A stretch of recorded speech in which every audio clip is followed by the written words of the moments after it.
আজকের নিবেদন কবি সব্যসাচী দেবের লেখা কবিতা কৃষ্ণা।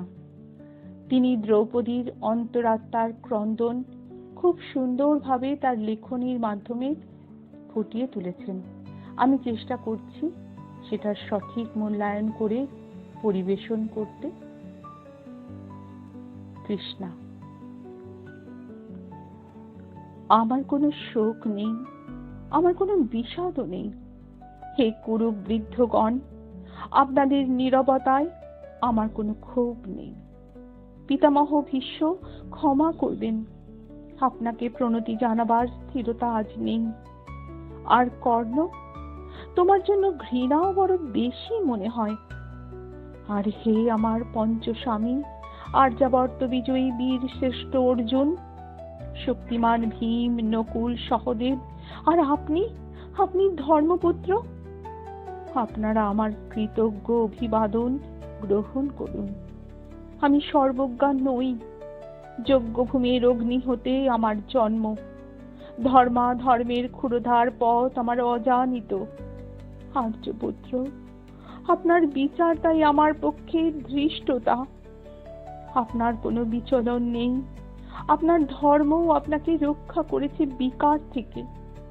কৃতজ্ঞতা জানান সেই ধর্মকে। ভীমসেন, তোমাকে আমি ভালোবাসা দিইনি কখনো, তাই ফিরে পেতেও চাইনি। শুধু তোমাকে আমার জিজ্ঞাসা ফাল্গুনী, ঊর্ধ্বচারী মৎস্যের ছায়ালীন চোখের থেকেও দুর্লক্ষ কি দুর্যোধনের বুক? বলো সত্য করে, প্রেম নয়, শুধু পৌরুষের আস্ফালনই ছিল পাঞ্চালী বিজয়ের পটভূমি? কিন্তু মিথ্যা প্রশ্ন, আমি জানি তোমার কোনো উত্তর নেই, যেমন নেই কোনো ভালোবাসা। তোমার শুধু আশা আছে কৈশোর থেকে তুমি জেনে এসেছো বীরভোগ্যা পৃথিবী আর রূপমুগ্ধা নারী। জেনেছো একদিন ধৃতরাষ্ট্রের হাত থেকে ছিনিয়ে নিতে হবে কৌরব উত্তরাধিকার। জেনে এসেছো যেখানে যা কিছু সর্বোত্তম সেখানেই পৌঁছতে হবে তোমাকে। পিতৃগৃহে যেমন দেখেছিলাম অহিনীরা দূর গ্রাম থেকে নিয়ে আসে তাদের পসরা, আর তার উপর ঝুঁকে পড়ে তেমনি উন্মুখ হয়ে আছে যারা আমার পতির আত্মীয়। আর আমাদের মধ্যে বিলিয়ে দিচ্ছেন যারা, তারা আমার পঞ্চস্বামী। বিবাহের মঙ্গলসূত্র হাতে বেঁধে যারা একদিন আমার উপর নিয়ম সিদ্ধ করেছিলেন তাদের অধিকার। না, শুধু এই রত্নমণ্ডিত সভাগৃহেই নয়, আরো আগে থেকেই আমাকে জানতে হয়েছিল আমার কোনো বাসনা নেই কোনো নিজস্ব ইচ্ছা। অর্জুন, প্রথম দেখার মুহূর্তে আমার হৃদয় দিয়েছিলাম তোমাকে, অথচ আমার শরীরকে প্রথম আলিঙ্গন করলেন ওই মহাভাগ, যার খ্যাতি ধর্মপুত্র বলে। ইন্দ্রপ্রস্থের সৌধ শিখরে যখন আছড়ে পড়তো নববর্ষার জলধারা, যখন আমার কামনা ছুঁতে চাইতো তোমাকে, আমার অনুৎসক দেহকে তখন আকর্ষণ করত অন্য কেউ, যে আমার স্বামী। বসন্ত রজনীতে কিংসুকে প্রমত্ত উল্লাস মুহূর্তে তোমার ব্যাকুল বাহু টেনে নিত আমাকে নয়, অন্য কোনো যুবতীকে। বারে বারে আমাকে সন্তানবতী করেছে পুরুষ, কিন্তু তারা প্রত্যেকেই আমার আকাঙ্ক্ষিত নয়। কোনো প্রার্থনা নেই আমার।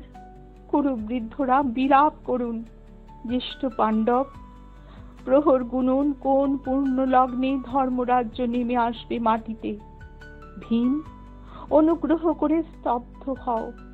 নকুল, সহদেব, বিচ্যুত হয়েও না অগ্রজের প্রতি অটল বিশ্বাসে।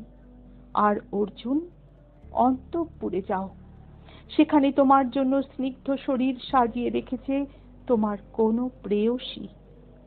শোক নয়, লজ্জা নয়, এই রাজগৃহে দাঁড়িয়ে আমি জানলাম প্রেম নয়, শ্রদ্ধা নয়, অধিকার নয়, নারী শুধু প্রয়োজনের।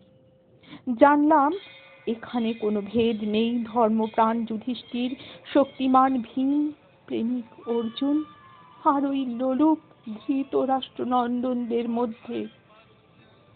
প্রতিকার চাইছি না, যা শুধু বিলাসে। সেই বস্ত্র ছিনিয়ে নেয় যদি কোনো দুঃশাসন, নিক, আমি কাঁদছি না। চারপাশে ভাসানির ডিঙায় পশুদের উদ্দাম নাচের ভঙ্গি, আমি দেখছি না। চারপাশে ক্লীবদের অক্ষম বিলাপ, আমি শুনছি না। ধনুর্বাণ নেই, আমি ফিরিয়ে আনছি আমার জন্মের স্মৃতি, যজ্ঞের আগুন।